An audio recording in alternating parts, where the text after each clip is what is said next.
Hello everybody, this is Chris and I'd like to do a quick video review. This is a design submitted by one of my students and it has two main things that I'd like to talk about.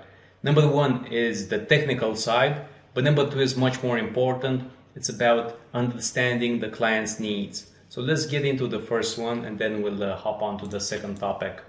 So let's have a quick look. Frankfurt Solutions. We offer professional consulting, management system, implementation, audit, whatever, learn more.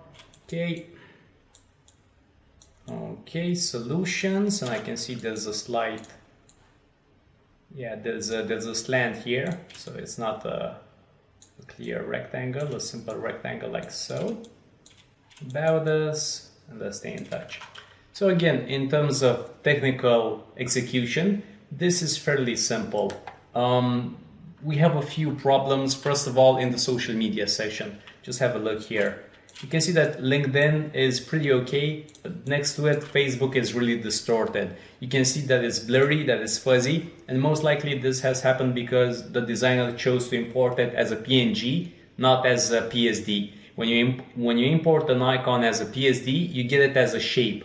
As a shape, it's much better because you're basically using vectors. It's exactly like using a rectangle. You can resize it quickly without any distortion, without anything whatsoever. But when you use it as a PNG, what happens is you're dealing probably either with a rasterized layer, most likely if it's from flat icon, or in the best case scenario, a smart object. And when you want to enlarge a rasterized layer, look what happens. Have a look at these edges, right? So you can see that it's not ideal, and overall this area gets ruined because of this.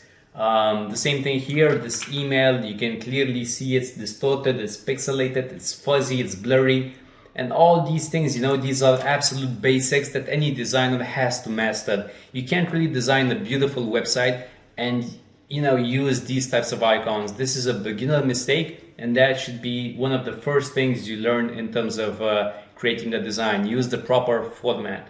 Okay, but with that out of the way, well, actually, let's quickly have a quick discussion about these margins right here. You can see there's a 1 pixel gap on the left side and on the right side, and that usually happens when you create a rectangle. Let's check the canvas size first of all. 1366, which isn't ideal. So that really happens when you do something like this. You place it somewhere around here, then maybe you do something like this, right? And then you realize, okay, this isn't big enough, and then you maybe slightly adjust it. So when you do something like that, this is why you're gonna get these edges. So what I'd like to do is I usually create a rectangle that's something like that. And then what I then do is I use the properties panel and I input my measurement manually. So that's 1366. And then I used Control A and align horizontal centers, and that's it. And by doing it this way, you don't have these edges on either side, which is absolutely perfect. I've seen this mistake in a bunch of other designs submitted on Discord. So you should really take your time with it and use this approach with the properties panel, which is much better. Now, there are a few other problems. The typeface isn't beautiful. It isn't anything special. The line height here is a bit too much. I don't like the hyphenate option being checked. I don't really like the way this image is incorporated. But these are all debatable, right? Because there's good parts, there's bad parts. There's some objective mistakes, like in the social media icons. These ones are beautiful, actually, so there's good and bad, right?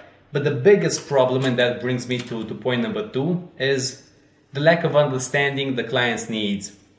Now, what does this mean? Well, let's imagine that we're in the market for whatever. Frankfurt Solutions, professional consulting, right? Now, this is pretty abstract. This is something that's difficult to understand. So you could think of it like, this side selling shoes or whatever, something that's easily relatable. Wine, whatever typical consumer product. Does this website convince you to purchase that specific thing from it? That's the only thing that you should address. This is the only thing that you have to answer with your design. Does it do a good job in selling that particular product. So if you're in the market for professional consulting and auditing, does this website do its job? Will the business owner get more sales, earn more money through it? And if the answer is no, then you didn't do a good job. And that's the problem I see with a lot of beginners. They don't put themselves in the business owner's shoes. You really have to think like it's your business. You really have to think about the business owner and what he wants to achieve. And he wants to achieve 99% of the time, he wants to achieve sales, right? Now again, within the market for professional consulting and auditing, does this help us purchase that specific product or service? Well, let's have a look. We do have indeed a clear call to action here in terms of a phone number, but it's really small, it's really tiny. Then we have a call to action which says learn more, but that's really generic. We have a pretty substantial hero area here, 700 pixels, but it doesn't really say anything that really excites me, right? It doesn't really give any specific information in regards to why is this particular company better. Because again, you want to buy a toaster, right? You're probably gonna open up several toasters from different companies, maybe from different websites, and you're gonna compare them, right? The specifications, the reviews, the whatever, you know, the description, their feature list and whatnot. It's the same with everybody. So if I'm in the market for professional consulting and auditing, I'm going to open up several websites. Is this website better than others? Is this company better than others? And if so, why?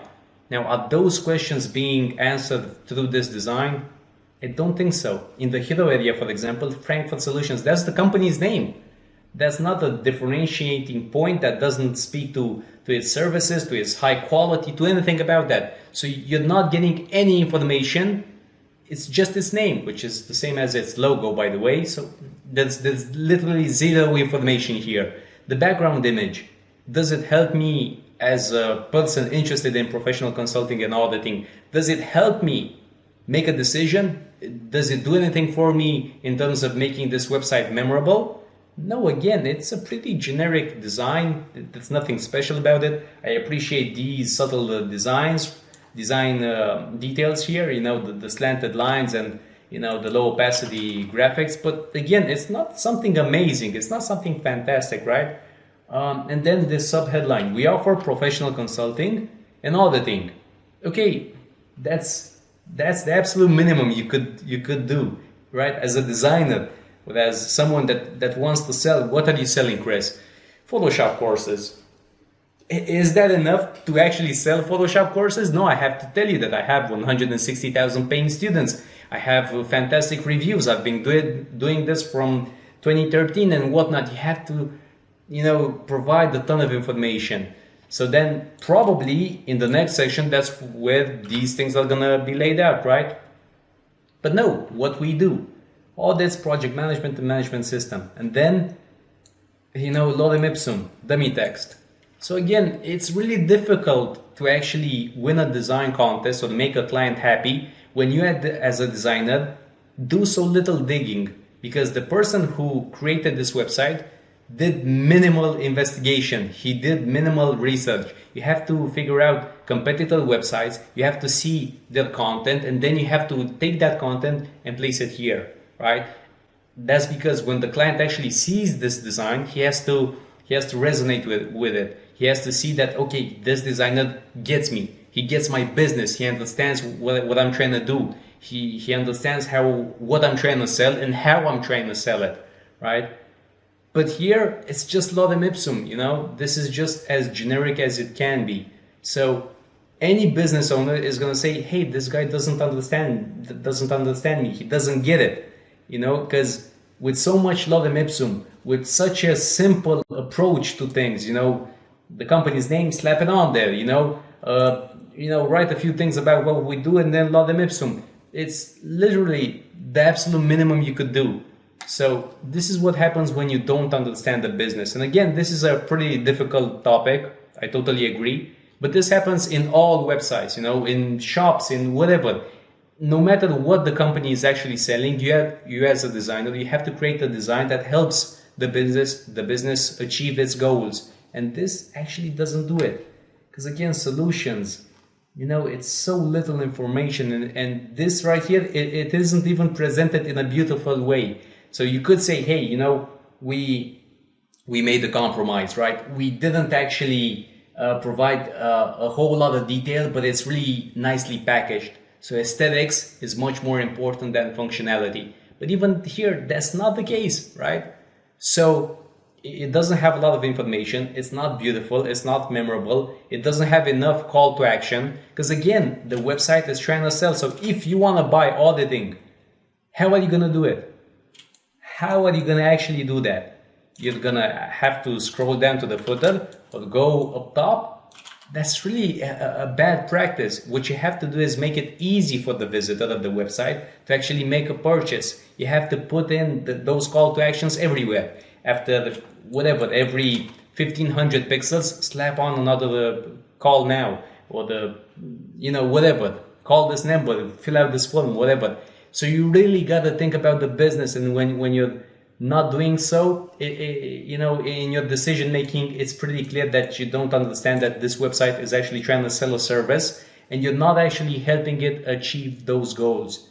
And that's the problem, you know. The social media icons can be changed. You know, this area right here that's white, you know, that again can be fixed. You can do all sorts of things regarding the aesthetics.